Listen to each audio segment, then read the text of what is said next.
오늘은 일본 센고쿠 시대의 광풍을 몰고 온 전국시대 최고의 혁신가이자 철권 통치자인 오다 노부나가의 인생과 업적을 이야기해 볼까 합니다.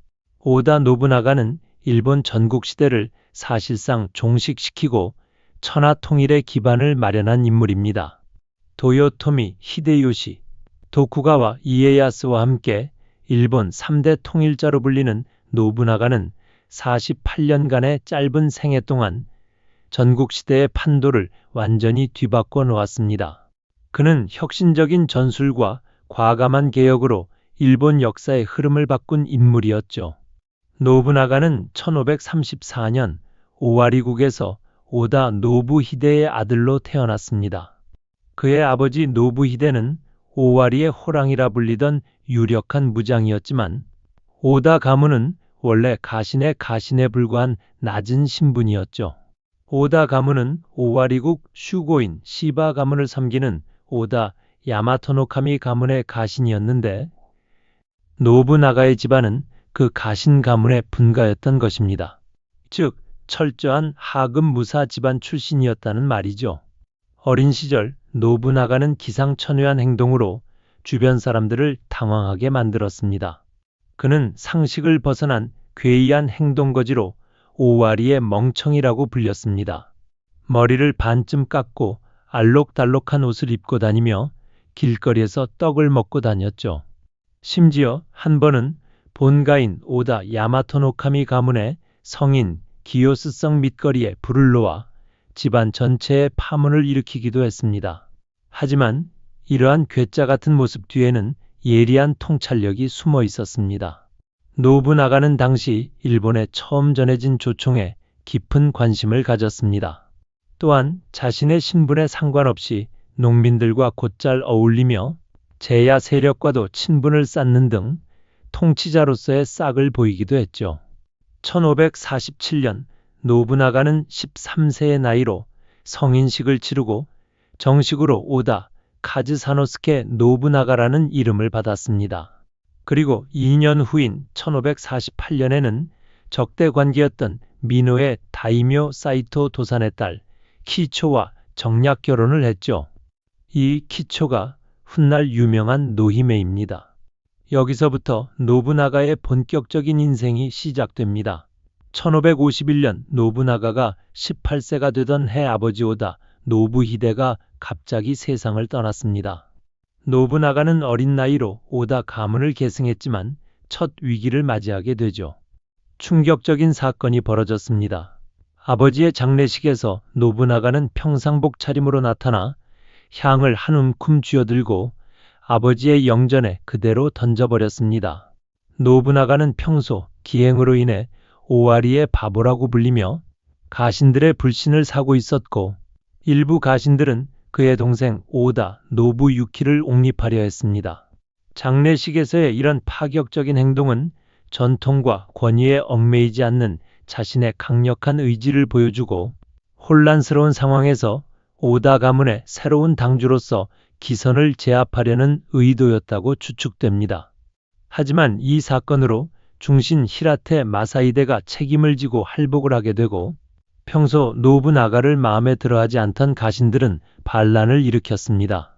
그러나 노부나가는 사쿠마 노부모리, 모리 요시나리 등을 끌어들여 이들을 제압했습니다. 어린 노부나가는 친족들과 작은 전투를 반복하며 실력을 기르기 시작했습니다. 1500명의 군세를 이끌고 3000명의 적을 이기는 등 점차 두각을 나타냈죠. 당시 오다 가문은 내분으로 분열되어 있었는데 노부나가는 하나씩 장악해 나갔습니다. 1556년 장인인 사이토 도산이 반란을 일으킨 장남 사이토 요시타츠와의 전투에서 전사했습니다. 이를 기회로 본 노부유키파는 같은 해 9월 군사를 일으켜 노부나가와 이노 전투를 벌였지만 패배했죠.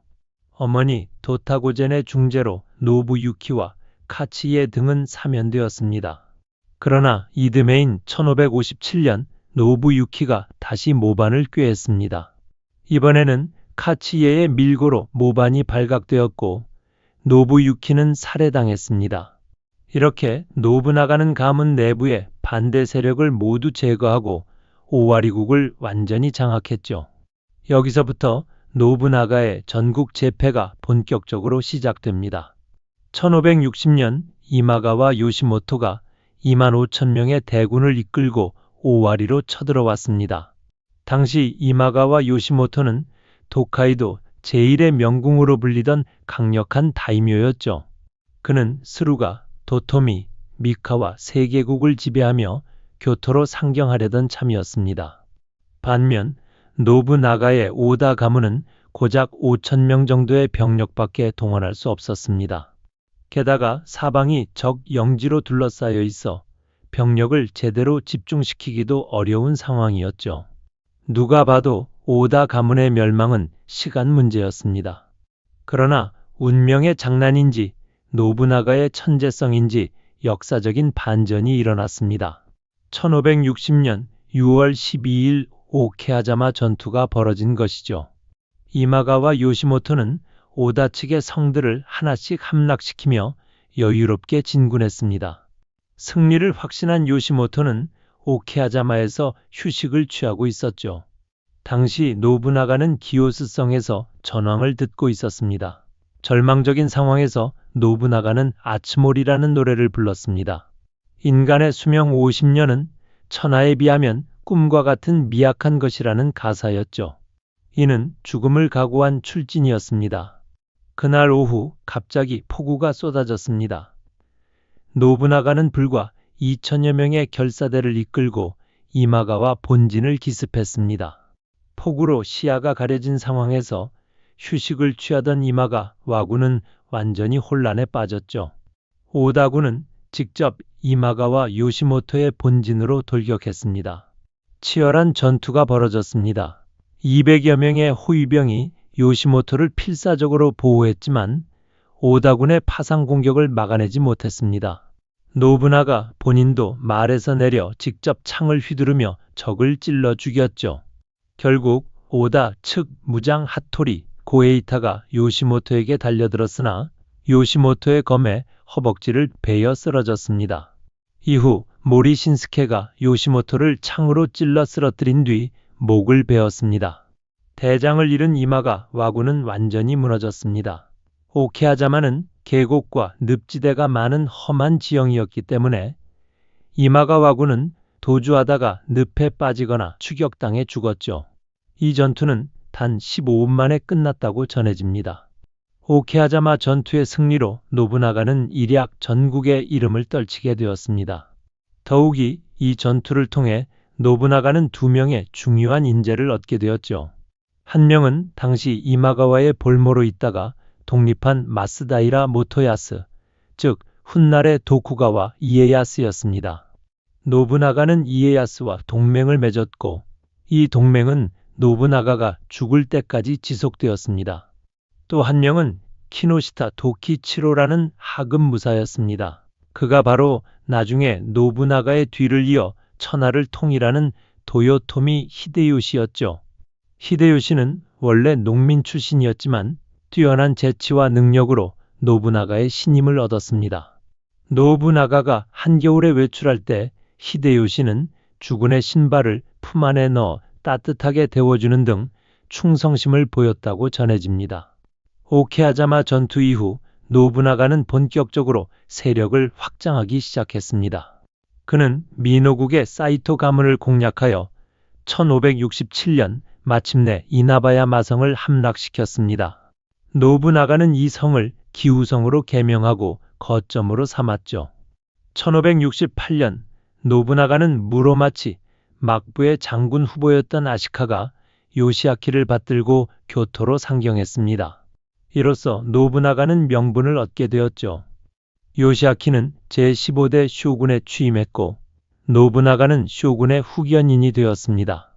그러나 얼마 지나지 않아 요시아키와 노부나가는 갈등을 빚기 시작했습니다.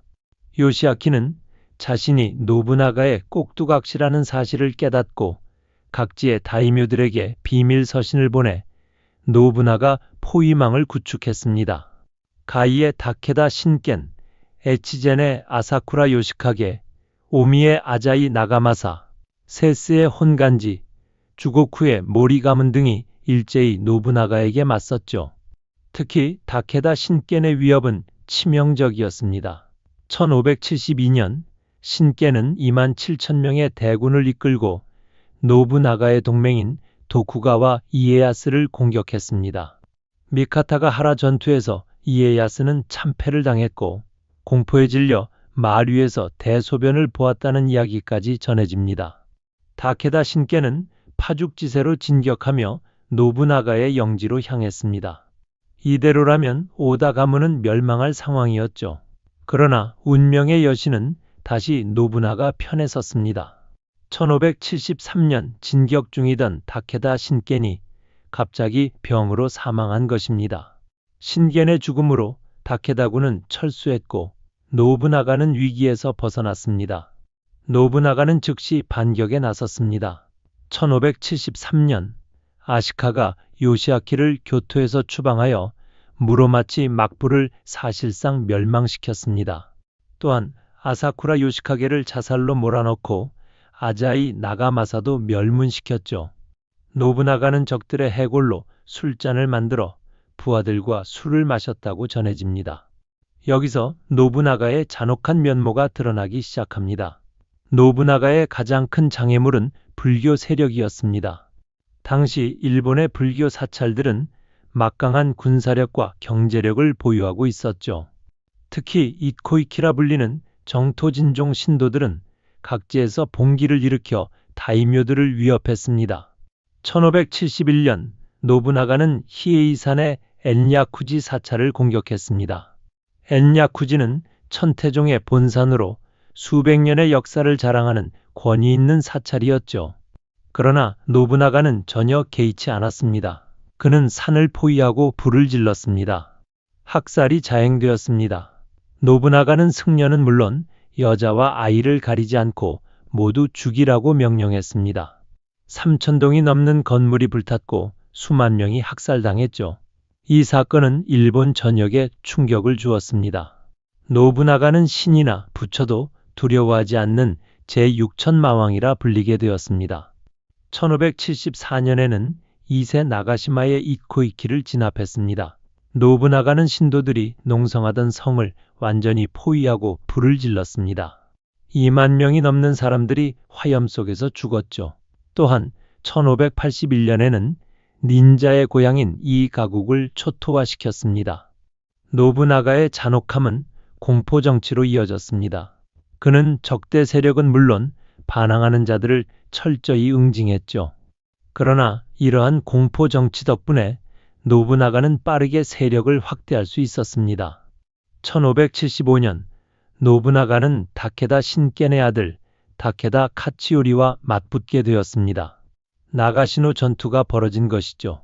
카치요리는 15,000명의 군대를 이끌고 나가시노성을 포위했습니다. 노부나가는 도쿠가 이에야스와 연합하여 38,000명의 대군으로 맞섰죠. 노부나가는 시타라가 하라 평원에 삼중 울타리를 치고 다케다군을 기다렸습니다. 다케다 가문의 중신들은 철수를 주장했지만 카치요리는 결전을 강행했습니다. 다케다군은 당대 최강이라 불리던 기마대를 앞세워 돌격했죠. 그러나 노부나가에게는 비밀 무기가 있었습니다. 바로 조총이었습니다. 노부나가는 3,000정의 조총을 준비하고 1,000정씩 3개조로 나누어 교대로 발사하는 3단 철포 전술을 사용했다고 전해집니다. 실제로 3단 발사 전법이 사용되었는지는 논란이 있지만 어쨌든 노부나가는 대량의 조총으로 다케다 기마대를 무력화시켰죠. 울타리와 늪지대에 가로막힌 다케다 기마대는 조총의 집중 사격을 받아 쓰러졌습니다. 다케다 4천왕 중 3명인 바바 노부하루, 야마가타 마사카게, 나이토 마사토요를 비롯한 유령 무장들이 대거 전사했죠. 다케다군은 12,000명의 사상자를 내며 괴멸적인 타격을 입었습니다. 나가시노 전투의 패배는 다케다 가문 몰락의 시작이었습니다. 이로써 노부나가는 동쪽의 위협을 제거했죠. 노부나가는 이제 서쪽의 모리 가문과 주고쿠 지방의 정복에 집중할 수 있게 되었습니다. 1576년 노부나가는 비와호 연안에 아지치성을 건설하기 시작했습니다. 5층 7개의 웅장한 천수각을 가진 이 성은 당시로서는 최고의 건축물이었죠. 금박으로 장식된 화려한 성은 노부나가의 권력을 상징했습니다. 노부나가는 혁신적인 정책들을 펼쳤습니다. 그는 낙실학좌 정책을 실시하여 상업을 진흥시켰습니다. 이는 일종의 자유무역 정책으로 상인들이 자유롭게 거래할 수 있도록 했죠.